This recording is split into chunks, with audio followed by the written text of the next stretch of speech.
A couple highlights in here. One or two here. Look at this passing. Come on. Damn. Some pretty basketball right there. All right, one more. Final one. Real quick. Damn. LeBron James. Sheesh. Throwing some dimes to start out his Laker debut this season. Phenomenal stuff last night. Fun stuff last night. Thank you very much for being here. Good morning to everybody. I saw this highlight trio that they were showing on Twitter. I'm like, all right, let me get a couple of these in here. Fun game last night. Thank you very much for being here. Appreciate you guys being a part of the show. Stacked show today. A lot of topics, a lot of things to hit on. I will tell you guys this, and it's not a warning. It's just the reality of the show. I want to do a lot from the comments today. I want to kind of take my time, let things kind of marinate this morning. See what a lot of Laker fans, NBA fans have to say. Grab some of my topics from you fine people out there. So thank you for being a part of the show. I appreciate you guys being here. Please subscribe to the channel. And looking forward to get the show started. Let me give everyone a quick idea of what we got going on for the show as far as our topics go. And then we'll continue to move from there. So if you've yet to subscribe at this point, don't subscribe if you don't want to. I don't know what you want me to tell you. Okay? I can tell you to subscribe. It's up to you. All right? It's up to you. LeBron makes his debut last night. We'll spend a lot of time on that. We'll talk about just kind of what it looked like, what your expectations were versus what it actually was. 12 dimes. I cannot emphasize to everybody who's going to be in this chat for the next hour or so. By the way, I'm not in a rush today. So, we go a couple minutes past 9 o'clock. We go a couple minutes past 9. I can't emphasize what a tool that is for the Lakers to have another facilitator like LeBron. And, part of the reason why I was showing some of those highlights to start off the show is, Jesus Lord, the freaking passing in last night's game in the second half was a beauty to watch, and a lot of that obviously had to do with LeBron James, so we'll give that some credit there. I want to look at LeBron, Luka, and Reaves together, and I want to kind of break down what is an ideal role for all three of these players, because I think there's certain players that are going to have to adjust to their role more than others. I think Reaves is going to have to adjust more than anybody else. I think Luka is going to have to do the least adjusting. So in a perfect world, what are each one of these guys' roles and how can they all excel at? They can't be the same player that they've been, other than maybe Luka. But even Luka will have to change his ways a little bit. We'll talk about their roles. Ceiling going up on the Lakers. I'm curious where people, have the Lakers ceiling, getting a chance to see LeBron. Okay, hey, he looks healthy. What could it be once they start taking on some real opponents? What does it look like 15, 20 games from now? Is that ceiling going up for the Lakers? I had a good conversation with Trevor Lane yesterday, Lakers Nation, and one of our conversations was about how whatever they have, it's not enough. So they're going to have to go out there and figure out a way to go get more, and certainly they're going to have to be active, I think, at the NBA trade deadline. What does that mean? Maybe there's certain players that you're more open to moving than others, but certainly something to keep in mind. Is Ayton a long-term solution? I've been waiting on this topic. And then it came up again yesterday, so I'm going to get on it. I did a member show last week, and one of the members brought up Ayton as a long-term solution. So not Ayton as a long-term solution. Kind of basically, what does Ayton have to do to where you say, hey, we want to re-sign Deandre Ayton as a Los Angeles Laker from a long-term perspective? I think that's a good conversation. It's good timing for a topic right now as well. Power rankings. I want you guys to know something. I want everybody to know this. I got a couple in here that I'm going to highlight right out the gate. When people come at me, it's like, I don't know what it is. It's like it's like I'm drinking an energy drink. I'm like, yeah. You want some? Let's freaking do this. Okay. So I'm going to star that one. I'll come back to your ass in just a little bit. Power rankings. I did something for everybody here. I want you guys to know something. I'm a hardworking journalist, and I break all the top stories across the country. Probably not. I have NBA.com, The Athletic, USA Today, CBS Sports, and ESPN. All five of them did their power rankings. I don't know which one to trust, but I'll tell you the ones I don't trust based off of where they put the Lakers. So I'm going to tell you where each one of these mother put the Lakers in their NBA power rankings. Some of them, I think they're accurate. I can't justify or understand. I was going to do this yesterday, but I didn't get a chance to. And then we had two more outlets that did their rankings today. So CBS Sports and ESPN, I'm adding to the list. Got a couple of things around the NBA news. Stephen A. Smith taken off of NBA Countdown. Everybody's got an opinion on that. Everybody's got an opinion on that. We'll give our thoughts on that as well, and we'll go from there. All right, what's going on, everybody? How is everybody? Everybody having a good morning? Everybody doing okay? Have a sip of coffee on me. Jason, thank you, brother. I had a lot of supers yesterday in the post-game show, so shout out to everybody yesterday. Very, very kind people last night. Lakers win, and all of a sudden, they're like, hey, Sliwa, here's a couple of dollars. I'll take a sip of this coffee. And then isn't it ironic, the day that everybody's throwing me money, say, Slee, coffee's on me tomorrow, I end up making coffee. What kind of cheap ass am I? You know? What kind of cheap ass does things like that? Okay, Ayton has a show me in the playoffs. I got you. I'm going to save that one. We're going to use that for the conversation later. It is often the small steps, not the giant leaps, that bring about the most lasting change. Chris, good work out there. Ocean Breeze is probably sitting back. He's like, what the F? Did you just read his quote and you didn't read mine? I got to find Ocean. I don't know where. Okay, here it is. The greatest gift you can give someone is your time, because when you are giving someone your time, you are giving them a portion of your life that you'll never get back. Phenomenal. Chris and Ocean Breeze, they got like a rivalry going. I've never seen it. It's like Pistons and the Bulls in the 80s. I never seen anything like it. It's dirty. These two are like, I'm giving the quote this morning.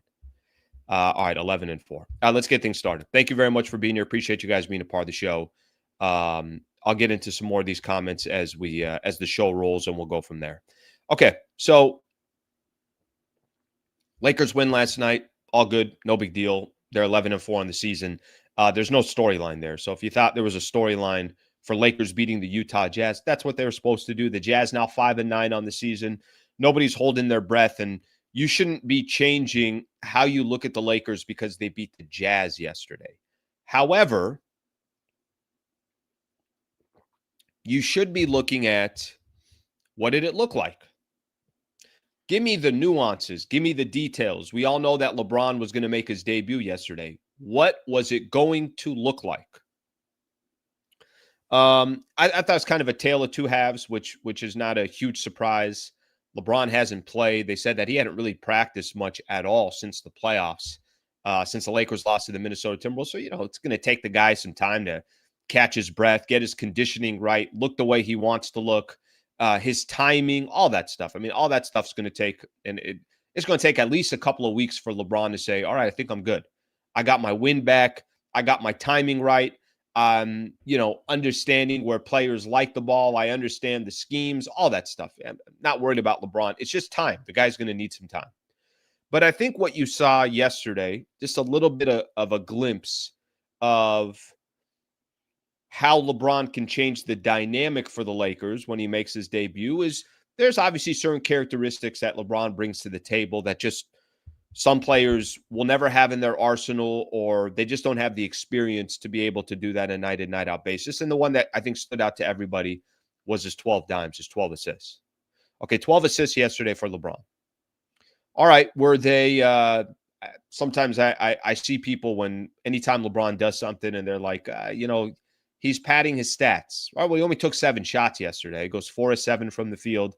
I saw somebody had put out there, it's one of the lowest field goal attempts that LeBron has had in years. And I think only a couple of times has he had 7 attempts, and they were looking back. It was like 2021 and whatever the stats were. But LeBron obviously was not a high volume shooter yesterday. I'm sure his body is not ready to be a high volume shooter. And I'm sure his body is basically saying to himself, we need a little bit of time. I think the first 3 he took, I don't even think he got off the ground. So I'm watching LeBron yesterday in that first half, and it's like, all right, nothing special here, but I'm not going to judge anything on whether LeBron plays great tonight or whether he doesn't play great. However, you get to the second half, and all of a sudden, some of the best ball movement I've seen from the Lakers all year came in that second half, and a lot of that had to do with LeBron touching the ball. And whether it's LeBron, here's kind of the beauty with LeBron's game. It's not about finding an individual It's about finding the right guy. And I think, we could look at LeBron. LeBron's got a lot of criticism on this in the past. We've heard LeBron say, it's just styles. You can't compare LeBron to Michael Jordan. Stylistically, they're completely two different players. Or LeBron to Kobe. Maybe you want to make comparisons LeBron to Magic. Okay, now you can have a much better conversation in regards to that. But personality-wise, these guys are completely different. Stylistically, they're completely different. You've heard LeBron say, at the end of the game, if there's two guys guarding me, I'm going to make the right pass. If that's Kobe or Jordan, they're like, cool. Well, then I'll just shoot over four hands rather than two. If I got two hands in my face, then I'm going to shoot over two guys that are running over me or running towards me. Okay, that's not LeBron's style. That's just not that he hasn't done it or he wouldn't do it, but that's not typically in his DNA. His DNA is I make the right basketball play.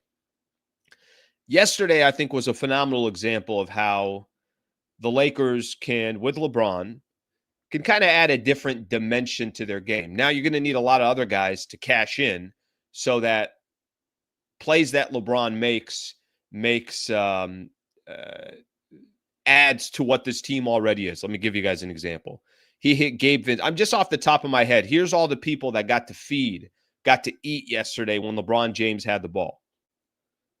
There's a pass in the corner to Gabe Vincent. There's a it's not really a pick and roll because Jackson Hayes is setting the pick and he's kind of slipping right towards the middle. Jackson Hayes is getting a bucket. Gabe Vincent's getting a bucket. Laravia is hitting a three in the corner or semi-corner off of LeBron James. He's getting a bucket. Ayton is getting, served on a silver platter inside of the paint because of LeBron James. Everybody is getting a chance to eat with LeBron on the floor. I think there are certain areas of LeBron's game, and I don't think this is something, and this is going to be one of my topics anyways, where we'll be able to talk about the best role for LeBron, the best role for Luka, and the best role for Austin Reaves when they're all playing together or just the rest of the season, however you want to describe it. What, to me, has always been one of the more impressive stats I've ever seen of LeBron James. Let me see this, actually. I remember when I was doing the pregame show, I would always look at this one stat, and I'm like, this is the one that makes no sense to me, okay? LeBron all-time scoring, fine. Look how quickly I'm just brushing that off like, yeah, sure, no big deal. All-time scoring, I get it. Rebounding, games played, points in the playoffs, I get all those. This is the one area of his game that I don't think is talked about enough. I'll share this with you guys.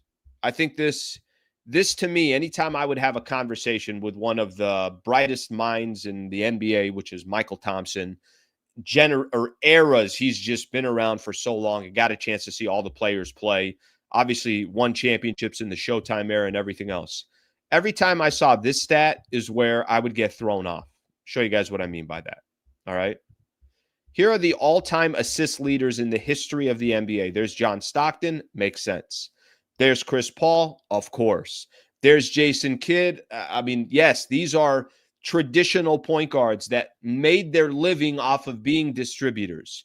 Who's number 4 on that list? Freaking LeBron James. This is the stat that always threw me off about LeBron. Not that all the other stats are not wildly impressive, but I think this is an area of his game that people just didn't appreciate enough. You want to know why? Because he can run down and get you a block shot in the NBA Finals that eventually won a game when he blocked Andre Iguodala. Because he can get you 45. He can get you 50 if you need it. He's just an absolute, I don't know. How do you stop a train that's going down the middle and some of the dunks that he would have and everything else?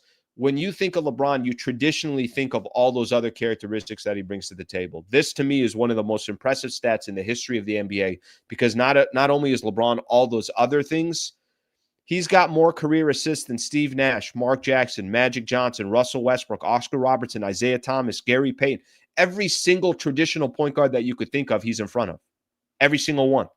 Does he pass Jason Kidd? I don't know. We'll see how long he plays, but That one is always a surprise to me and a shock to me. And the reason why I bring that up in our conversation this morning is because he had 12 dimes yesterday, and he really, kind of did something I thought for the Lakers, just added another facilitator, added another playmaker, added another guy that if the Lakers do have the right role players, how much attention he could bring to some of these other guys. He can get Dalton Connect open looks and Austin Reaves the right pass and a little bit less attention on Luka, but he can also get Ayton the ball and some of these other dudes. So last night was fun.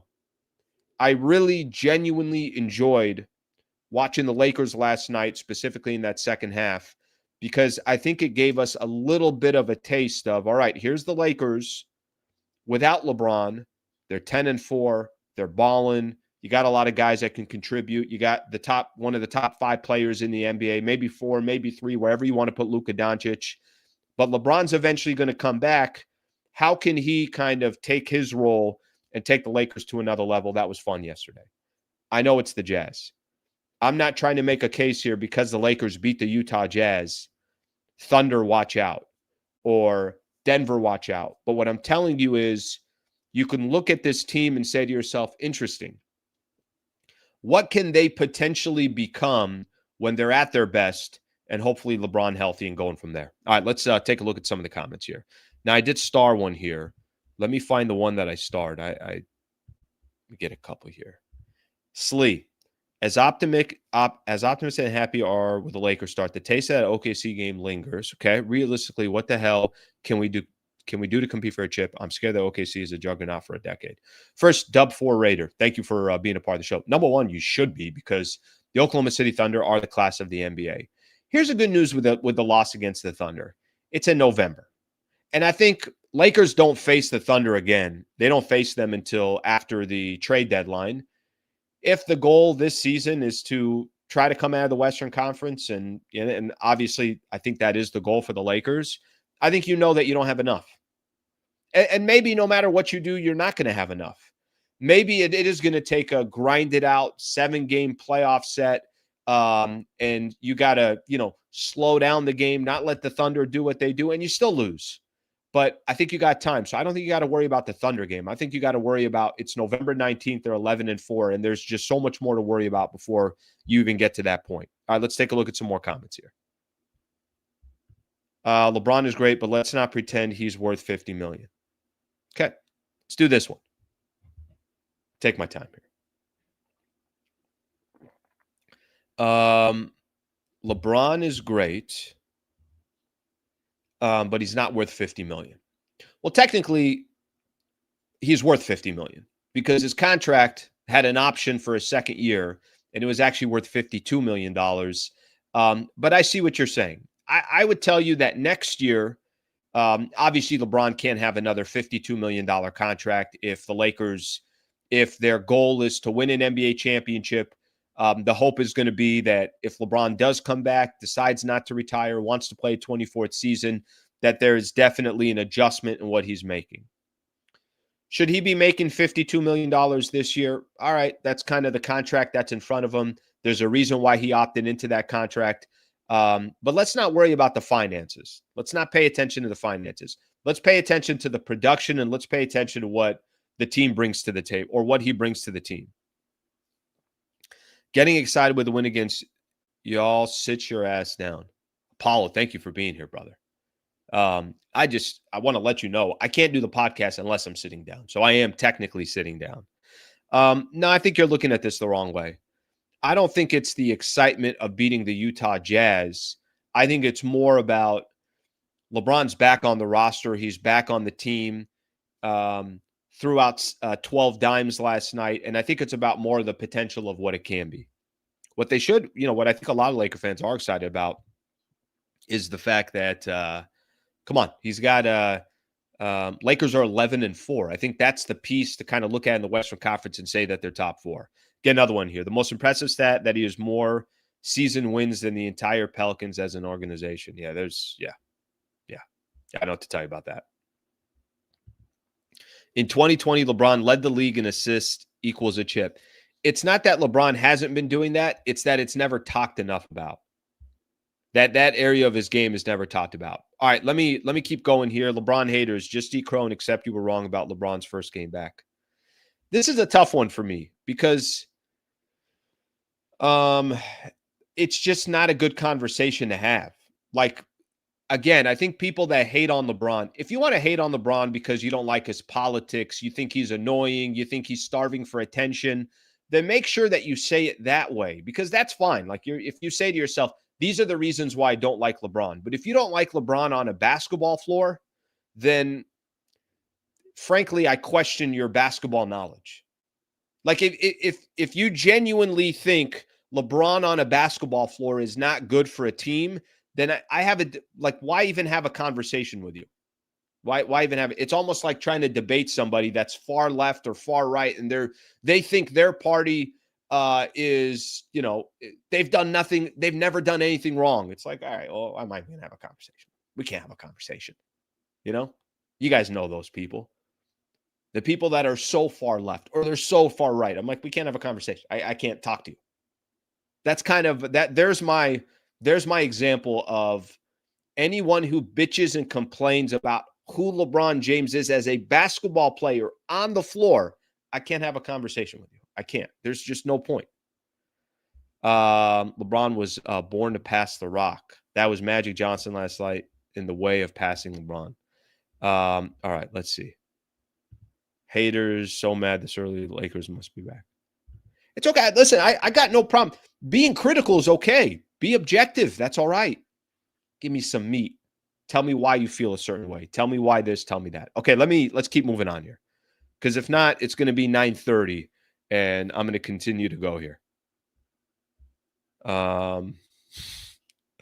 Listen, I'm telling everybody, my analogy in politics, that's the analogy. That's it. Try having a conversation with somebody that is so far one way or the other in politics. It's like, I can't get a word in. I can't get a word in. These people are going to hallucinate. You guys want to come a little bit more towards the middle and let's have a regular conversation? They're like, no. I'm like, all right, I understand. Okay, LeBron, Luka, and Reaves together. Let me break something down here real quick for everybody.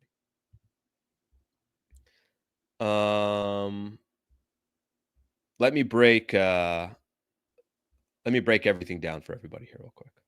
Okay. So there is there's kind of, you start kind of trying to envision some certain things about this upcoming season. I know I was doing it last night when I knew LeBron, Luka, and AR are going to play together.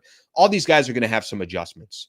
So I guess the question I'm having, what's the best role for each one of these players? And by the way, I thought last night for what LeBron did, I don't think that's his best role. I think there's more that LeBron can do to kind of equal his best role. So let me go through the three main guys, because these are the players that every single game are going to be adjusting a little bit. I think maybe there's going to be one night where AR leads the Lakers in points, or maybe there's one night Luka leads the Lakers in assists. Another night it's AR. LeBron might have a night where he has 35.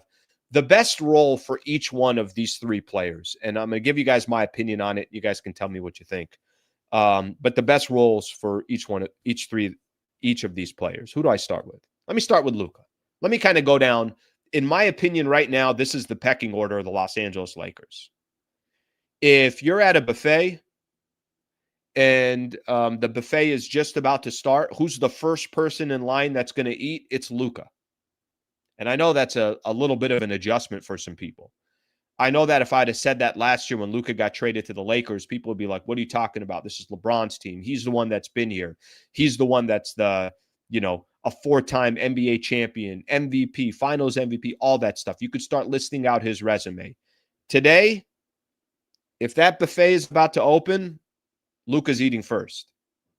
All right, what's the perfect role for Luka Doncic right now while LeBron's on the floor, while Austin Reaves is on the floor? Towards the end of a game, what's the perfect role for Luka? I'll tell you, this is my thoughts and opinion on it. The perfect role for Luka is be Luka Doncic.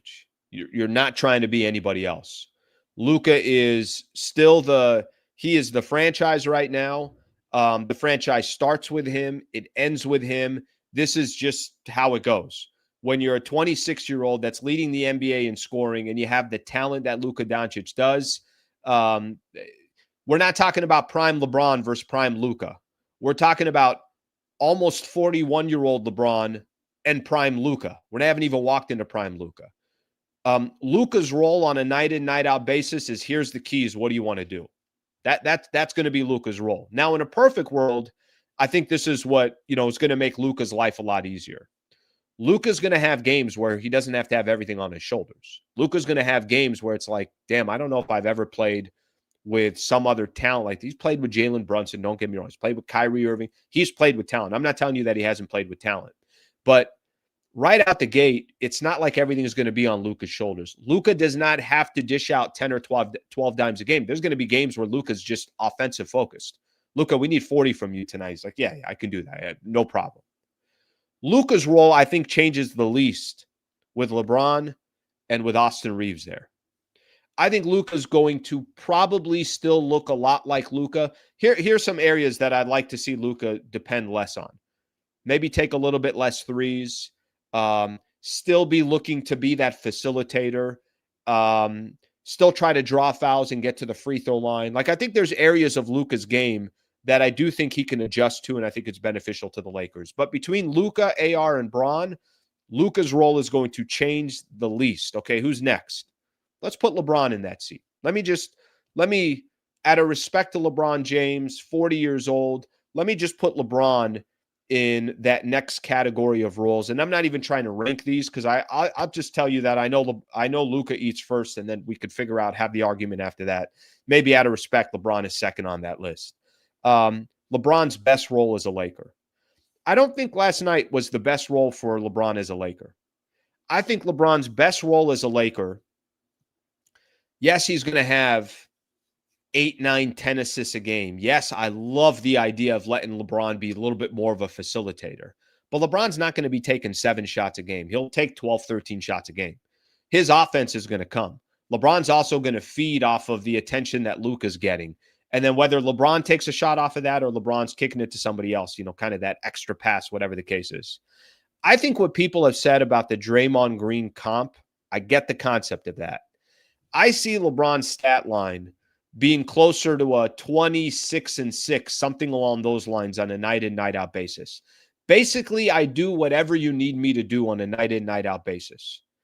You want me to be a little bit more offensive focused? I got you. You want me to be the free safety on the defensive side and kind of quarterback everything on the defensive end? I got you.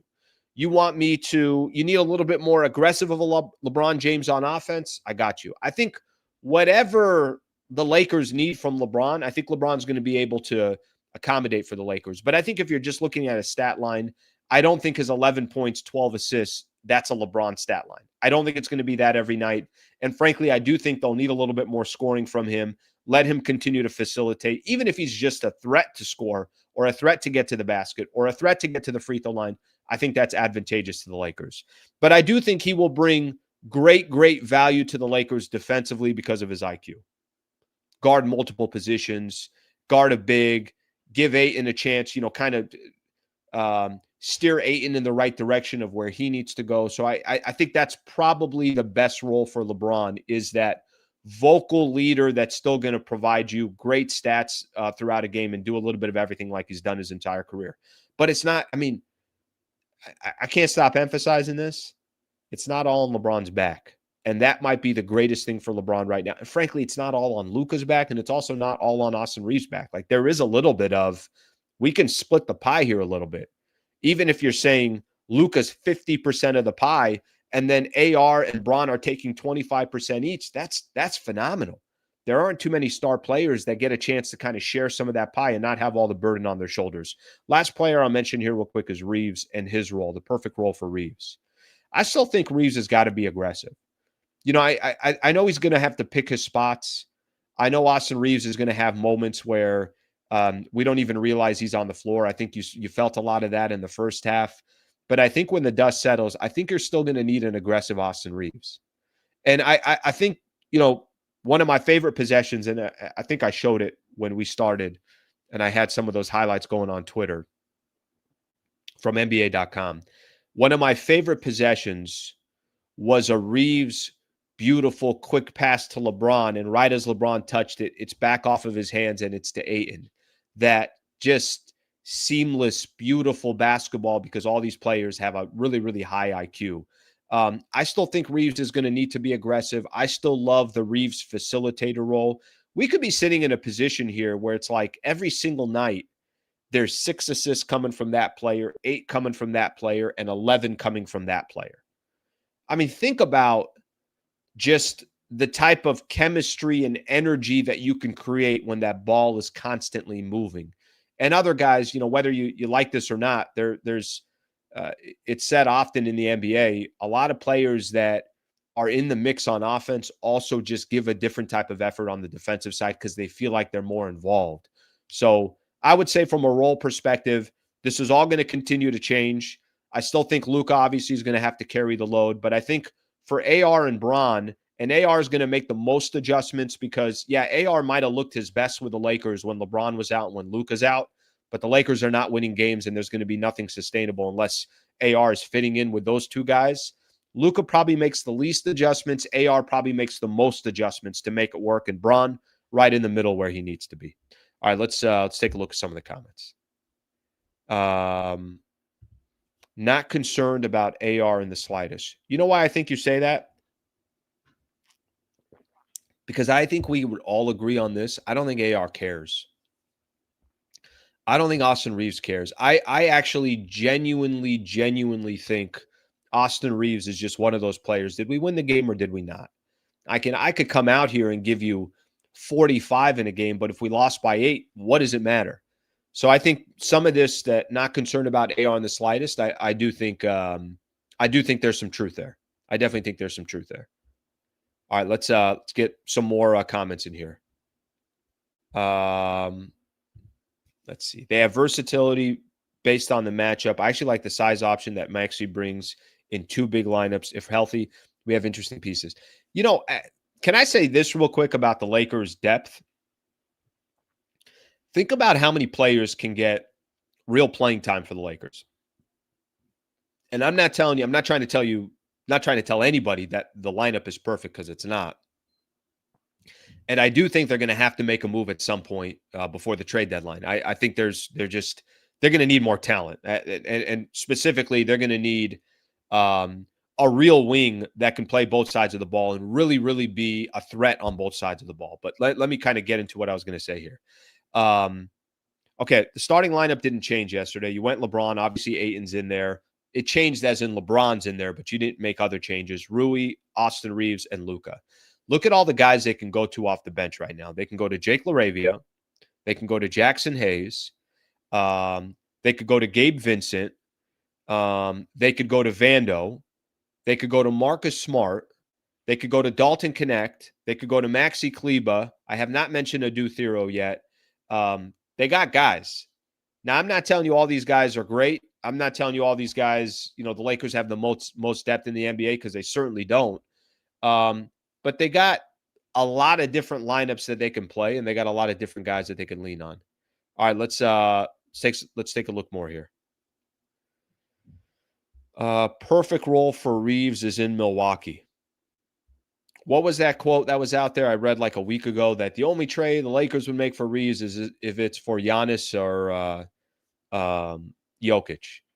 Listen, if Giannis ever wanted to come to the Lakers, then obviously the conversation would be had, and Austin Reaves would be gone, and that's just how it would work. But you would literally need, and here's the funny thing. I think Austin Reaves would do really, really good on his own team, but what's that going to get you? It's going to get you stats. It doesn't mean it's going to get you winning. Let's take a look more here. Will LeBron play defense is the question. Worst plus minus of any guys who got heavy minutes. See how it goes.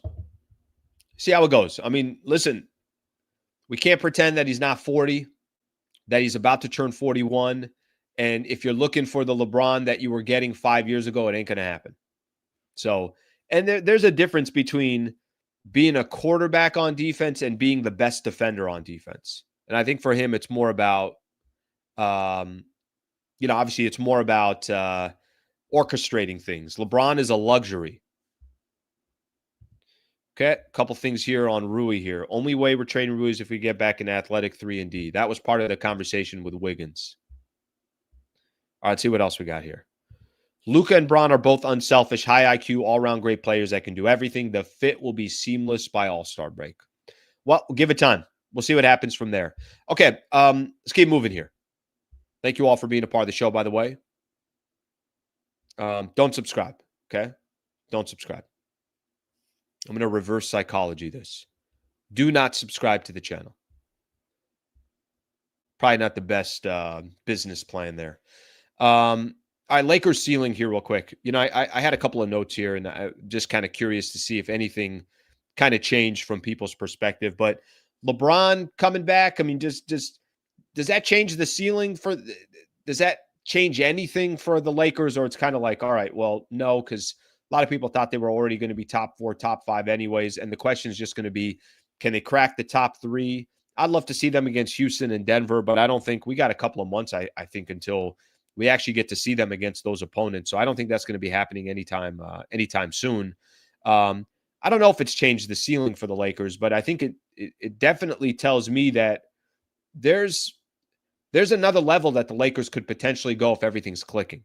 So how much does it change the Lakers ceiling? I'm not 100% sure, but I do feel like there's a little piece of watching the Lakers last night. It's like, hey, if things are clicking and you got all these guys playing well together, maybe they can go up against any team. I'm going to keep the Oklahoma City Thunder out of the conversation because I just don't think it's fair to have the conversation about the Thunder.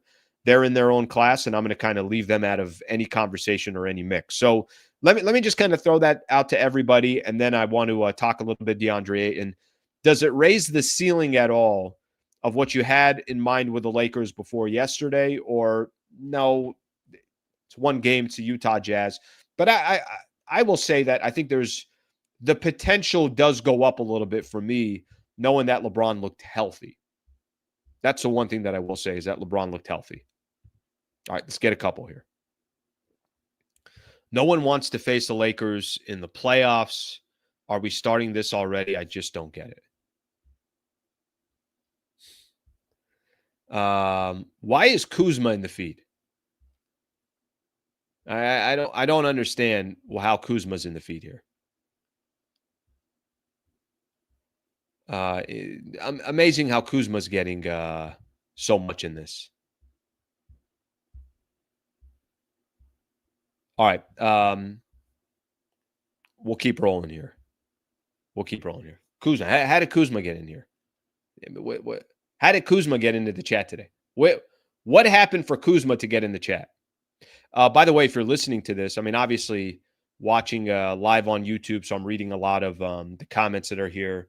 We now have the ability, we're now live on the iHeartRadio app as well. Not live. It's once the show is done, you can get this in podcast form, Spotify, everything else. So if you're listening and it's not live, maybe you're listening on YouTube, but listening on any of those platforms, thank you for being here. Appreciate you guys being here. Great to have new listeners that are joining the show too. So that's great to have. Ayton last night, let me point something out real quick on Deandre Ayton here. You throw something out here on Deandre Ayton, and then we can talk about a quick question that was proposed by one of our members. Proposed this question. So Ayton last night, just continuing to have a really good start to the season for the Lakers. 20 points and 4 rebounds. What a great situation for him. By the way, averaging 16-9 so far this year. 16-9. So if I'd have told you, hey guys, you're grabbing Deandre Ayton, you're getting $8 million a year. The Blazers are paying the rest of his contract, and he's giving you 16-9 a season or 16-9 a game. Every single Laker fan would have said, yeah, we'll take that in a heartbeat. By the way, you also have the option of playing Jackson Hayes, who plays a little bit different. So you still have him on the bench. Maxi Kleba, okay, you got that option as well. We'll see how much the Lakers go to him. Ayton 16-9. Somebody had asked the question, again, it was a member that asked the question that, hey, do you think Ayton has earned, does this become a player if he continues to play like this? Let's just pretend the season ended. We played 82 games, and he played well in the playoffs. Again, averaged 16-9. is Ayton the long-term solution for the Lakers? And it kind of threw me off a little bit. I was like, damn, I'm really only thinking about this season. To be honest with you, when I do think of the Lakers long-term, I do think of big game hunting. It's impossible to not say, hey, is there a way that they can get Giannis Antetokounmpo, Bam Adebayo? Look, probably not going to happen, but you just start thinking that way in order for them to potentially start competing with some of these upper echelon teams in the Western Conference and in the NBA. Is there a path that the Lakers can take to go get a legitimate top 5 big men in the NBA, something along those lines? For me, if you told me this is what Ayton is all season long, he's a 16-9 guy. Has he proved himself to be a long-term solution for the Lakers? Why do I still hesitate? Why do I feel like if you're going to win an NBA championship, you need a better player at center? Maybe I'm wrong on this. This is just my initial thoughts when somebody asked the question, hey, is Ayton proven that he could be a long-term fit for the Lakers? Hypothetically, the season ends. Are you looking to say, hey, let's just re-sign DeAndre Ayton? Let's just kind of keep going from there. I know a lot of it's going to have to do with what the spend's going to be. I know a lot of people will say in the chat, Al, but what is Ayton doing in the playoffs? We got to wait and see. Let's just assume the way he's played so far this year is how he plays the rest of the season. And then you get to the playoffs, and that's the Ayton that you see in the postseason, very similar to how he's played in the regular season. I still have some hesitation. I've liked the way he's played, and I mentioned this yesterday in the postgame show. Imagine being DeAndre Ayton, and you signed with the Lakers, and you've had some stops where people are kind of saying stuff on your way out. Certainly when he was in Portland, they're basically like, look, we're buying you out because we don't want you next to our young players. We don't think you're good for our youngsters. Okay, comes to the Lakers, has a chance. I get to play with Luka. Okay, cool. I got a guy that one of the best point guards in the NBA. He'll dish out dimes. He's not selfish. Okay, I get Austin Reaves. Hell, Austin Reaves can give 8 to 10 times a game, and I could be the beneficiary when it comes to that. And then LeBron comes yesterday, and some of the best highlights that I've seen all season was Bron dishing the ball to DeAndre and Ayton doing his thing. It's a perfect fit for Ayton. It certainly is really, really, he's gaining a ton of value for, I think for him, it's exactly what he was hoping for. I get on a team with a lot of attention. I get on a roster with a lot of talent and guys that like facilitating. It's not, I'm trying to think of, there's a lot of point guards in the NBA that they're going to go get they're more worried about getting their own buckets than getting you buckets. That's not really any of these Laker players. Maybe you could say that about Luka, but Luka's still going to average 10 dimes a game. So that's still going to come with the territory with Luka. But I would say, if I'm being completely honest, I still got my hesitation on Ayton. I still feel like, okay, well, can you actually truly compete for an NBA championship with Ayton as your starting center? I got hesitation. And that's not to take anything away from him. It's not to take anything away from his start. It's not to take anything away. I think he's done more than anybody has asked him to do so far. And I think he has surpassed whatever expectations that you had for him. But I got a little bit of hesitation saying, hey, Ayton, here's a 3-4 year deal. Even if this is kind of how the rest of the season goes. All right, let's see if people agree or disagree. I'm actually curious. I'm curious if where people kind of fit on the Ayton piece of things. Yeah, needs to be consistent. We were dying for Ayton 3 years ago. He's still young. I like him. How he fits with the Lakers, wants to win and doesn't need to be the man. Okay, good. It's a fair point right there. I can't really argue that. Not sold on Ayton yet. For starters, I'm loving Ayton and his contributions, but I personally think it's because he feels like a really passive player. Makes you still feel unsure. There is a little bit of, sometimes with Ayton. I don't think that's the case these last couple of games. But there is kind of is this an aggressive dude? That's not necessarily, I think, how much of that is in his DNA. Ayton will go back being lazy once he gets his next big deal. Listen, if I'm signing a $80 million contract, let's just say my next day is going to look a little bit different than the day before. I'm walking into work with a robe on. Bron fits better with Ayton's game, and Hayes fits better with Luka's game. Interesting. That's a good observation, actually. I mean, I think both of them can play with anything and anybody, But I get where you're coming from with that observation. I want to see Ayton play over 50 games first. Ayton is the perfect backup. Well, he's not going to get backup money. You know, Hayes is technically the perfect backup because you're giving him backup money. You don't have to put a lot of resources or money towards him. You can't make 20, 25, $30 million a year and say he's a backup, right? So that the finances won't make sense from that perspective. Ayton could fall off if he got a big bag. That's funny. That's actually a lot of people. That's a couple of people now that are saying the same thing, that for Ayton, if he gets paid, then he's going to lose his motivation. It's too early to tell with Ayton.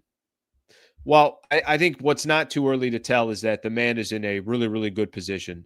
Luka, Bron, and AR need to keep him involved. And I think they will. By the way, it's advantageous for them to keep involved. You got to have a big that's contributing.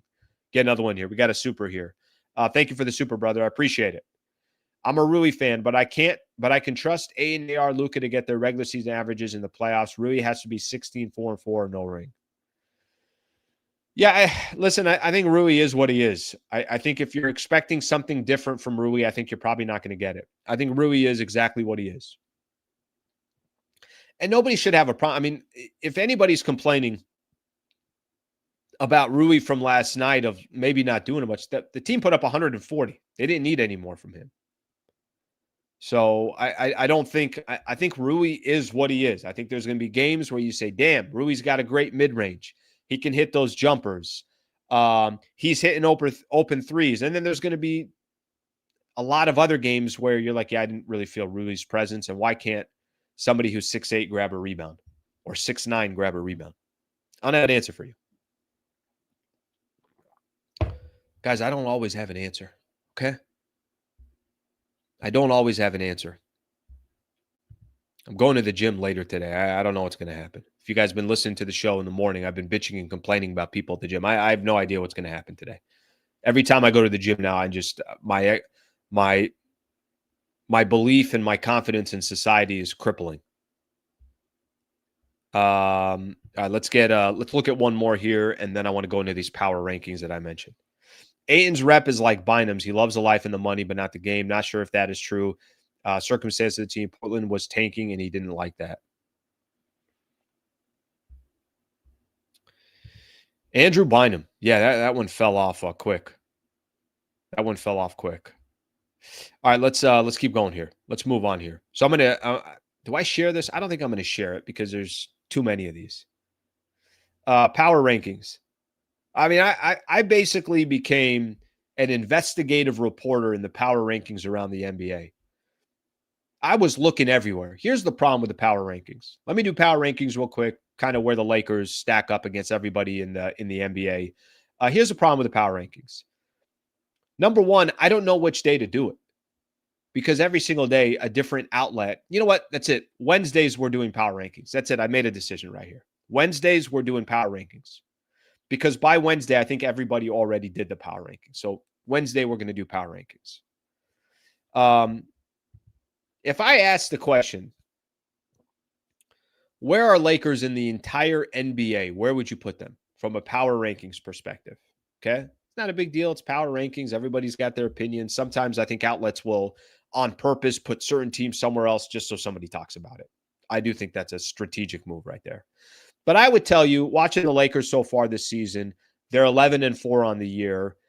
They play in the Western Conference. They've had a lot of guys that are out, blah, blah, blah. They're off to a really good start.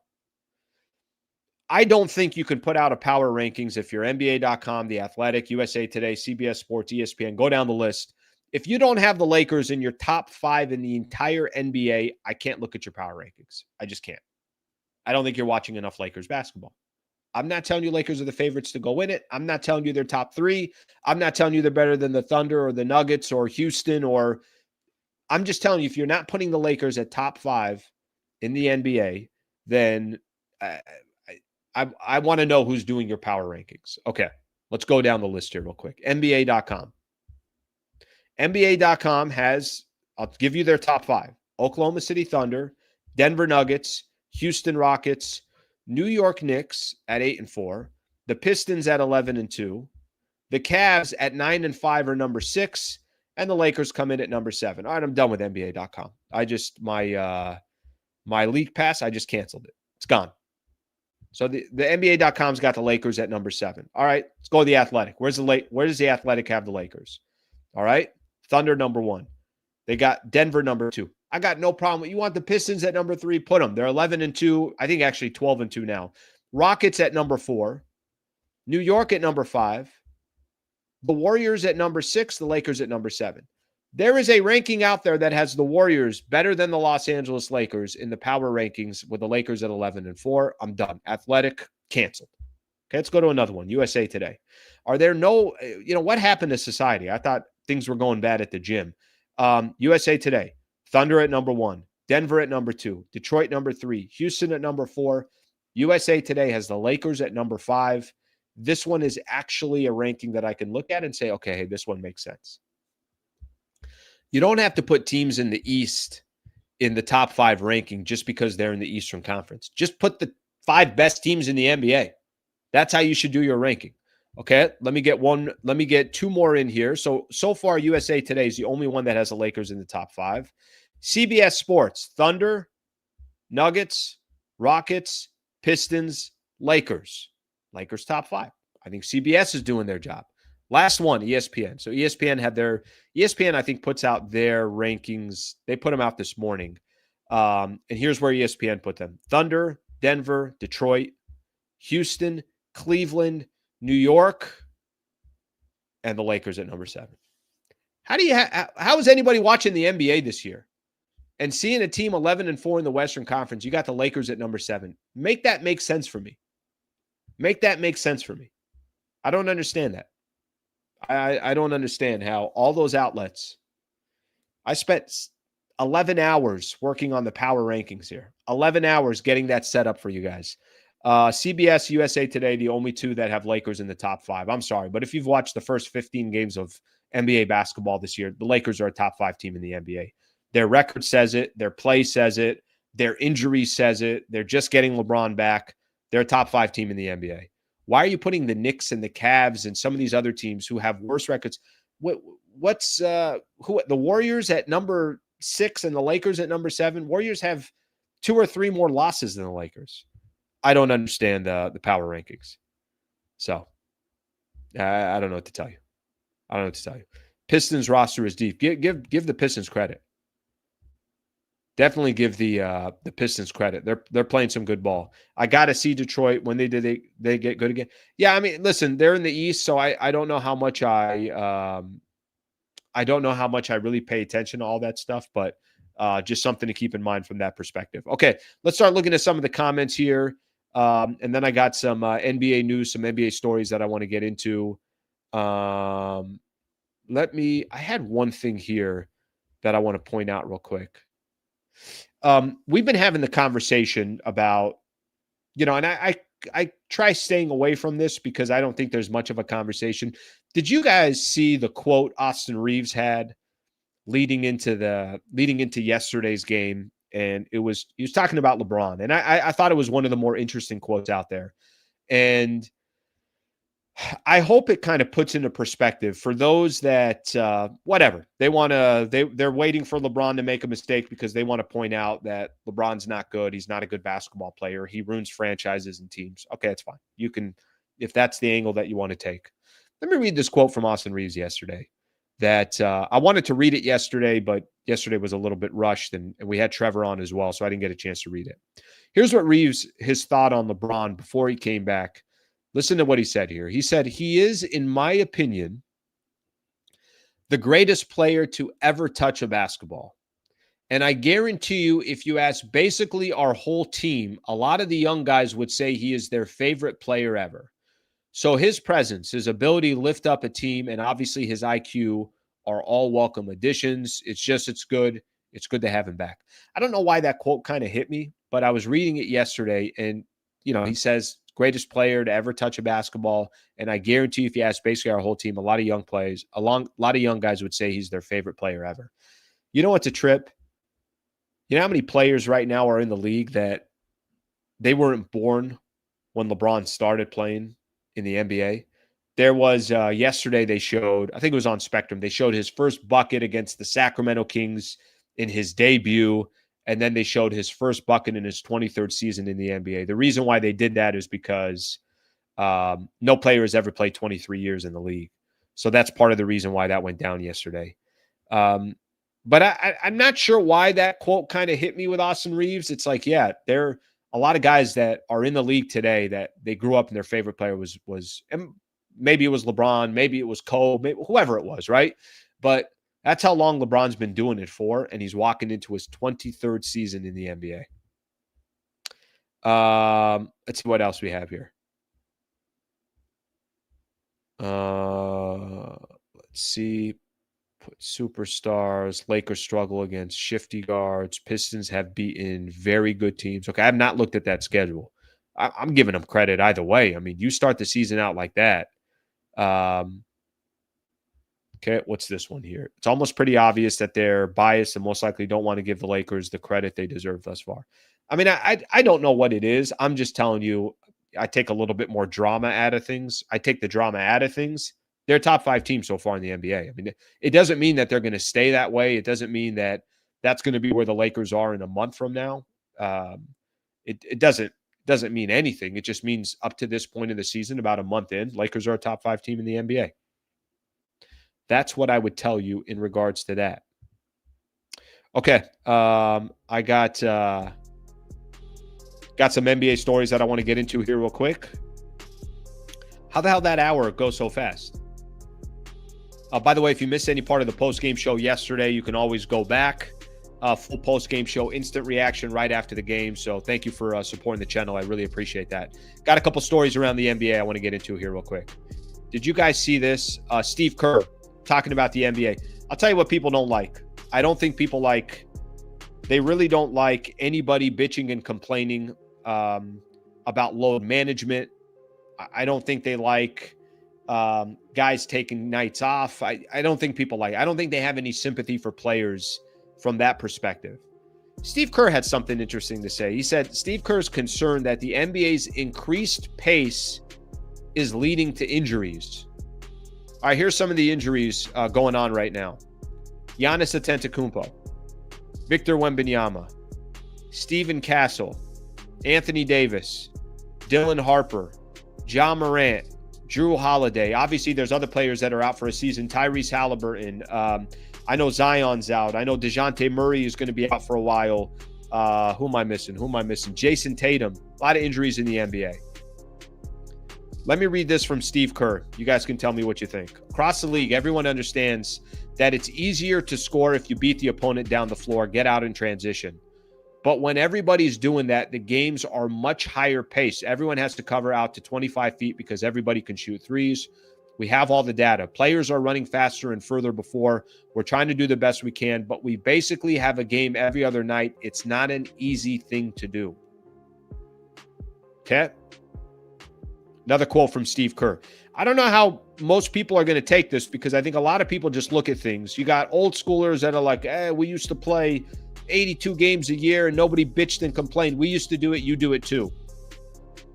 I don't think anybody wants to hear about the travel complaints and say, you're flying private and you got the best of the best and some guys are making $50 million a year. Stop complaining. Here's what Steve Kerr said. We literally haven't had a single practice on this road trip. Not one. We've gone a week or longer, 8 days, not one practice. It's just game, game, game. So not only is there no recovery time, there's no practice time. What was different was back in the day, you did have 4 games in 5 nights, which was not great. But then you'd have 4 days between games. You'd take a day off and have a couple good practices. So Steve Kerr, not kind of happy where the NBA is. And he says he's very concerned about the pace of play, the 82-game schedule, because he thinks it's going to lead to more and more injuries. I don't know where people are on it. To be honest with you, I think if you're a consumer of the NBA, there's a part of me that I think people just don't want to hear the bitching and complaining about the NBA. But Steve Kerr's got every right. I mean, listen, he's a head coach. He's been around the league for a while. He played for a long time in the NBA. He was very successful with successful teams. So I think there's a little bit of, you should listen to what he's saying. I mean, if there's some truth to what he's saying. Here's the biggest issue with the NBA. in my opinion, I don't think you need 82 games. It's the same thing with baseball. You don't need 162 games. Of course you don't. But there's a little thing here called revenue. And I don't know if you guys have noticed this with the NBA. They will take revenue over anything. And they don't really care about anybody's opinion. You like the NBA Cup? You don't? Well, it's the Emirates NBA Cup. We're going to shove it down your throat because we got some revenue. You like 82 games? You don't? We don't care. We have rights fees that are everywhere now. Everybody's getting a piece of the pie. We don't really care. You like how much we talk about gambling or you don't? What are you going to do? We're making money. That's the truth. At the end of the day, what does it come down to? And listen, I get it. That's how a lot of businesses run. What's the bottom line look like? And the NBA is clearly worried about the bottom line. They're not worried about anything else. All right, I got a couple other NBA stories. I'll come back to some of these comments. I know people are giving their opinion on it. LeBron said yesterday he closes the door on the 28 Olympics. Curry highly doubts he's playing as well. So 2028 men's national team, the Olympics in LA. LeBron was asked about it. You already know my answer. I will be watching it, he said on the Mind of the Game podcast. Steph Curry, God willing, I still have the choice of physical option where I could impact the team. Never say never, but I highly doubt it. I highly doubt it. Yeah, those guys have done their job. There's nothing left to do, nothing left to prove. Obviously, you're going to let a lot of youngsters come into this, and maybe it's the Anthony Edwards, the Devin Bookers, some of these other players that can come in and by the way, listen, you take LeBron, you take Steph out, you take KD out, you start taking some of these players, the international play, there's going to be a legit chance that somebody outside of the USA wins the USA or wins the Olympics. But Steph and LeBron are pretty much closing the door, and that's it. They're done. They don't need to do anything else. Okay, I got two more things around the NBA I'm going to get to. One is on the Cleveland Cavaliers. The other one's on Stephen A. Smith and NBA Countdown. We're going to get into as well. I think I might be defending Stephen A. Smith on this one.